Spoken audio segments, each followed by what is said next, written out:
എല്ലാവർക്കും നമസ്കാരം.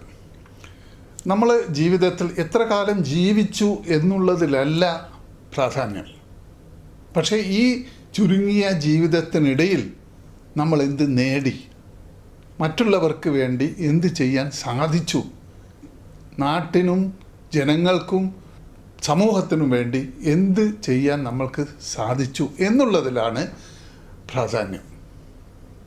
അങ്ങനെ ചുരുങ്ങിയ കാലം കൊണ്ട് ഒരുപാട് നേട്ടങ്ങൾ ജനങ്ങൾക്കും സമൂഹത്തിനും വേണ്ടി ചെയ്ത് മരിച്ചു പോയ ഒരുപാട് ആൾക്കാരെ നമ്മൾക്കറിയാൻ സാധിക്കും. അവരെ നമ്മൾ ഇപ്പോഴും ഓർമ്മിക്കുന്നുമുണ്ട്, അല്ലേ? സ്വാമി വിവേകാനന്ദൻ വളരെ ചുരുങ്ങിയ കാലമേ ജീവിച്ചിട്ടുള്ളൂ. പക്ഷേ ഒരുപാട് നേട്ടങ്ങൾ ജനങ്ങൾക്ക് വേണ്ടി, സമൂഹത്തിന് വേണ്ടി, നാടിന് വേണ്ടി ചെയ്തിട്ടാണ് അദ്ദേഹം മരിച്ചത്. അതുപോലെ തന്നെ CH മുഹമ്മദ് കോയ, അദ്ദേഹം അധികകാലം ജീവിച്ചിട്ടില്ല. പക്ഷേ ആ ജീവിതത്തിനിടയിൽ, ആ ചുരുങ്ങിയ ജീവിതത്തിനിടയിൽ ധാരാളം കാര്യങ്ങൾ ചെയ്തു തീർക്കാനും ജനങ്ങൾക്ക് വേണ്ടി, നാട്ടിന് വേണ്ടി, സമൂഹത്തിന് വേണ്ടി ചെയ്യാൻ അദ്ദേഹത്തിന് സാധിച്ചിട്ടുണ്ട്. അതുപോലെ തന്നെ മിസ്റ്റർ എഡ്മണ്ട് തോമസ് ക്ലിൻറ്റ്, 7 വയസ്സ് മാത്രം പ്രായമുള്ള ഒരു കുട്ടി.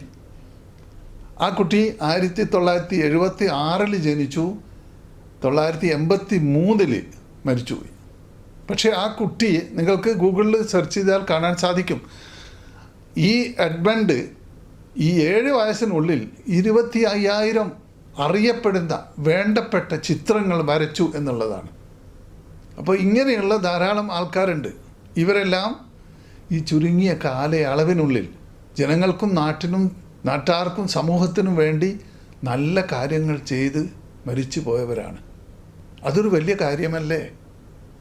അങ്ങനെ നന്മകൾ ചെയ്ത് മരിച്ചു പോയവരെ നമ്മളെല്ലാവരും എപ്പോഴും ഓർക്കും, സ്മരിക്കും എന്നുള്ളതാണ്.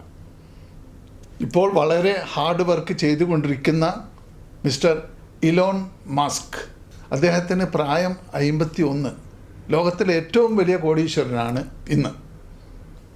നമ്മളുടെ എനർജി ബൂസ്റ്റ് ചെയ്ത് ചുരുങ്ങിയ സമയത്തിനുള്ളിൽ ഒരുപാട് കാര്യങ്ങൾ ചെയ്ത് തീർക്കാൻ സാധിച്ചാൽ, ഒരാൾ 75 വയസ്സ് വരെ ജീവിച്ചു എന്ന് കരുതുക, അദ്ദേഹം 500 വർഷം ജീവിച്ചതിൻ്റെ ഫലം കാണിക്കാൻ സാധിക്കും. അതാണ് വ്യത്യാസം. നമ്മൾ ഓരോരുത്തരും ഈ ഭൂമിയിൽ വന്നതിന് ഒരു പ്രത്യേക കാരണമുണ്ട്, ഒരു പ്രത്യേക ജോലി ചെയ്യാനാണ്. അത് അവരവർ മരിക്കുന്നതിനിടയിൽ ചെയ്തു തീർക്കണം. അതുകൊണ്ട് നമ്മളുടെ ഈ ജീവിതത്തിനിടയിൽ ജനങ്ങൾക്കും സമൂഹത്തിനും നാടിനും വേണ്ടി എന്തെങ്കിലും ചെയ്തിട്ടേ ഞാൻ മരിക്കൂ എന്നുള്ള ഒരു കമ്മിറ്റ്മെൻറ്റ്, ഒരു ദൃഢപ്രതിജ്ഞ നമ്മൾ എടുത്തിരിക്കണം. അതിന് മെയിനായിട്ട് നമ്മൾ വേണ്ടത് നമ്മളുടെ എനർജി ബൂസ്റ്റ് ചെയ്യുക.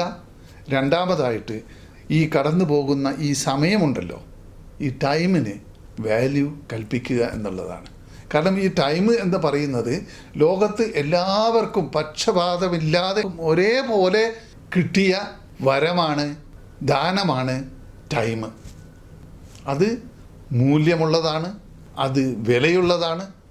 ഇന്ന് ഏറ്റവും വിലയുള്ളത് സമയത്തിനാണ്. ബിക്കോസ് അത് സമയമാണ്. സമയം, ടൈം എപ്പോഴും ഓർത്തിരിക്കുക. എൻ്റെ ഈ വീഡിയോ ഇഷ്ടപ്പെട്ടാൽ വീഡിയോയുടെ താഴത്ത് കാണുന്ന ചുവന്ന സബ്സ്ക്രൈബ് ബട്ടൺ പ്രസ് ചെയ്യുക. ശേഷം വരുന്ന ബെൽ ഐക്കൺ കൂടി പ്രസ് ചെയ്യുക.